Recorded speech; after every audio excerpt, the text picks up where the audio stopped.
Hello and welcome to my channel. My name is Jo. I call my channel Joey Soey, and today I'm going to tell you about the dress. There it is. It was finished. I wore it. I'm going to tell you all about it.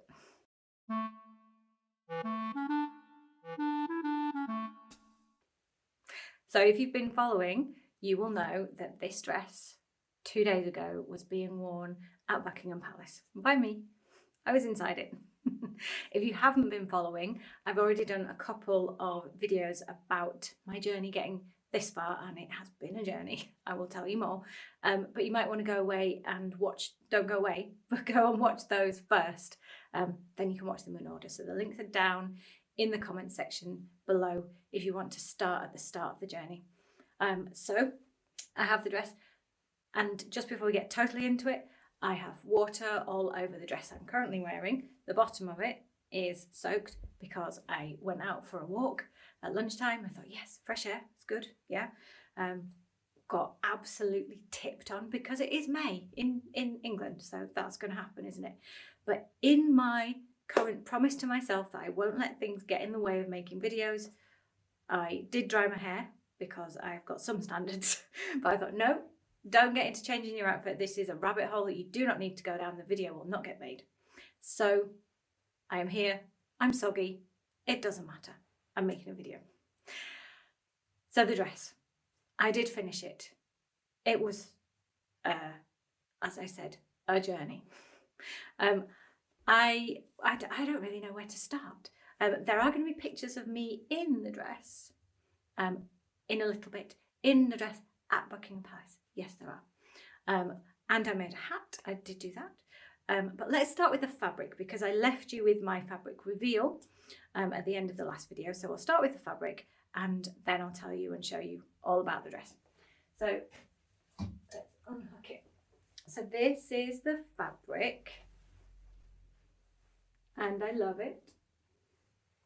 Again, if you've been following for a while, you will know that I have been really into colour analysis and the right colours for me, and blues and greens are my happy place. Not yellow greens though, blue greens, but any kind of blue is great. Cool, winter, those are the kind of the buzzwords in terms of how the colour systems name it, but blues and greens, blue again, blues and greens. So much so, I mean, I should have already known this, because this kind of blue here, in my household is nicknamed as Joey Blue. Kind of a turquoisey aqua blue is Joey Blue, because it's just my perfect colour. So when I was looking for my dress fabric, when I was looking for it, I wanted to find, I didn't want a plain, because that felt too plain.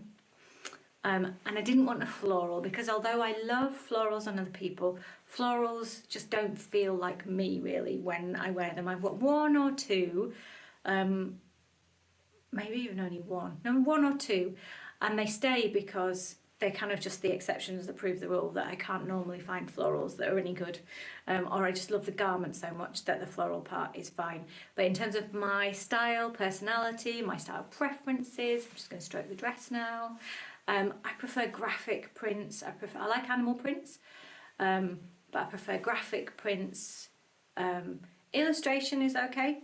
And I've kind of made these rules for myself over the last couple of years, because they actually help me really hone down stuff when I'm shopping. So I decided I wanted to make a dress. You know that already. I clearly did, because I made one. But when I was shopping for fabric, I wanted to get a pattern.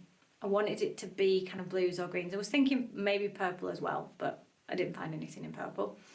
And I wanted it to be something graphic, but then I also wanted it to feel grown up. Grown up's a very subjective term, and I'm not going to judge what is or isn't grown up for anyone but me. But for me, a lot of the animal prints, I love wearing animal print, zebras, leopard, of course, why couldn't I remember leopard? I love wearing animal prints, really love it. And I do feel like a grown up when I'm wearing them, but I just didn't feel like it was very Buckingham Palace. Not even in a really great colourway. So all the animal prints were out in my head at this point. And then I started looking online, and quickly you can go down a rabbit hole with online, or you can get very disheartened very quickly. And that's where I went, because I was just looking at thing after thing on all the websites I could think of, and there are probably plenty I don't know about because I've been out of the sewing game for a couple of years, or out of the fabric buying game. That's another video to ask your advice. But I started looking on places like Minerva and stuff like that I know very well, and I just wasn't seeing what I wanted to see. And I knew if I sent off for a sample, they only sent tiny little samples for free. I was so indecisive, it would have cost me an absolute fortune to get paid for samples. So I decided I really have to try and buy fabric in person. That ain't happening where I live, because I'm an hour's drive from the nearest fabric shop, and it's a really tiny place and not always the best. So I was going to Glasgow for a different reason, and there is a John Lewis in Glasgow. I don't know any other shops, but I thought I'll start there. This was about a month out. I'll start there. I went to John Lewis, and I found this, and I thought, you know what? I'm going to go for it. I'm going to buy it. I like this. It feels grown up. It feels my kind of style. So I'm going to get it. So it was I could have spent weeks looking for fabric, and that would have been an absolute killer blow to getting this done at all. I really didn't want to. But in the end, I found this at John Lewis. It is a cotton. So I knew it would behave really well. I knew it would be properly summery, because I was thinking garden party. Obviously, you can get rained on in May, as I have discovered today. But I wanted something that felt summery as well, so like cotton or linen. I wanted it to last, or to be relevant for a summer wedding at some point in the future. Don't have one to go to, but I might. So this is the fabric I got. I love the kind of splashes. These lines, I kind of call them splashes. I love the circles. I love the kind of watercolour. It feels very Japanese to me. Very kind of modern Japanese, but very Japanese. And it's great. So that is the fabric, and it was very recently bought in John Lewis, so if you like it, you can get some from John Lewis. It wasn't cheap, because John Lewis fabric never is, and I got about 3 meters. I probably only needed 2, but I wasn't going to go and underbuy. I think it was about £20 a meter, so not cheap. At the same time, I bought a matching blue, because I did a hemband, and we'll unhook it again, and I bought a matching bottle green, both of those in essentially craft cotton, but again 100% cotton. So the bottle green goes with the bottle green upon the dress here, which is actually quite a common colour through the pattern. And then the aqua blue, it's not a perfect match, which is why I didn't use it up here. It's very close, but I was being very picky. So it's not quite the same. So I used it for the hemband, because when I was buying fabric, I wasn't sure if I would make, can you see the waistband here? You can see a different waistband. I wasn't sure if I would make that out of a different fabric to pick it out. I didn't in the end, because I thought it might be too much of a bold line of either of these plain fabrics. And I'm happy with how it turned out, but in the end I didn't do that line because I decided it was too much. So I will tell you a bit more about the dress in a minute, but I think you've waited long enough. Let's put in some pictures of me actually wearing the dress, actually at Buckingham Palace. And we will talk about that a little bit. So here I am, walking around in my dress with the palace behind me and my hat. I'm not going to say a lot about the hat today because it deserves a video of its own, but let me just say my hat is bloody amazing, and leave it there because I love it and I made it.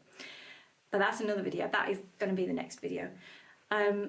I love how the dress fits. You can see on it that the pattern matching down the centre front seam. This dress actually has a centre front seam too, and I made this one. But again, another video. Stop digressing, Jo. I worked really hard on the pattern matching on the dress. I will show you some pictures of me in front of Buckingham Palace. I will even show you some pictures with the very handsome man who I happen to be married to, who is the reason why we were there, because he was the one with the invite and the honour for the quality of the work that he does for the government. He got an invitation because he's awesome. I knew that quite a long time ago, but the government have recognised it too, which is nice. So you saw the bodice. I'll just keep the pictures up. But you saw the bodice on the last video in the green jumpsuit. The bodice of this dress is identical, but doing it in a pattern was a little bit more complicated. But I did my best to pattern match down here, and I'm really pleased with how it was. Never going to be perfect, because also this is an asymmetrical pattern. It doesn't have it. Obviously, it does have a pattern repeat, but it's a very unsymmetrical pattern repeat. It was hard to pattern match, but I was really pleased with how I got it at the front there, and I centered a circle there, because what we didn't want was a circle here and a circle here. This would not be a good look, would it? No, it wouldn't. So I centered a circle. I did that on purpose. I also centered a circle on the side of each arm, and you can see that we've got the pleats. Now, I actually accidentally did the pleats upside down on the arm, and I looked at it. I didn't sew it, but I pinned it, and I looked at it and I thought, actually, do you know what? I quite like how they're held down there. And then I did take a bit of the fullness out of the sleeve on this. I don't know why it felt like it was bigger on this version. It can't have been, because it was the same pattern. But this dress doesn't have shoulder pads in, and I did put shoulder pads into the jumpsuit, but I didn't put it into the dress. It just didn't feel like it necessarily needed it so much. I didn't notice needing the extra bulk. It does, of course, have the lift here, which does some of that work. What else is going on? So at the back, we've got some pattern matching. So that's the square. I really struggled, and I couldn't get like a full square. There's a full square. But I did match the lines, which I'm quite pleased about. I've got a really nice match on my seam lines. If anyone wants to audition me for Sewing Bee, they never have. I have got 2 circles on my bum, which it doesn't look too circly on your bottom, but I have got that. And by the time I was cutting out, so these circle piece, it's probably like it's not a quarter circle, it's not a half circle, it's closer to a half circle skirt, but their pieces are so big that you don't get a massive amount of choice. And making the waistband was an absolute blooming nightmare. So I showed you last time the new look dress that I was hoping to use the waistband, and the bottom part of the skirt is that. The waistband, I actually don't know what I did. I was really quite tired and emotional. I thought I was creating a pattern that at the top was the butterick dress and at the bottom was the new look dress. When I came to match them up, they didn't match at all. I don't know why. And when you saw when I made the last video, I was in a bit of a state. As you may have noticed, slightly stressed. I was way more stressed than I looked, and I think I looked stressed. Anyway, there were all sorts of weird bulky things going on here and here, which is exactly where I do not want that to happen on my body.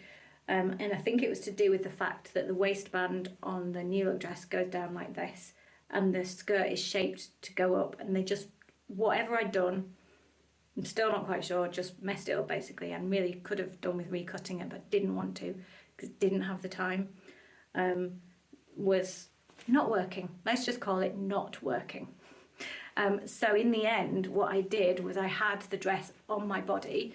If I just move this down, I'll kind of illustrate on the one I'm wearing, because it's also got, so I had a waistband, there were weird bulky things here, wet rain dress, and I kind of tucked it all up like this until it would lay flat, and then I pinned it. So I was able to make it sit flat by kind of just manually draping it on my body. This was where we were at that point. And then I basted it with a machine. And then on the train to London, because I am a bit last minute, or I was with this, on the train to London, I hand sewed, that's the back. So the back actually was a lot easier, it was the front. I hand sewed in here. I don't know, hopefully you can barely see it, but you might be able to pick out a few tiny little hand sewing stitches. I should also say the dress is really crumpled because it was in my suitcase on the way home. On the way there it was crumpled because it was on my knee being sewn, but my friend who I stayed with has an iron, so we were okay with that.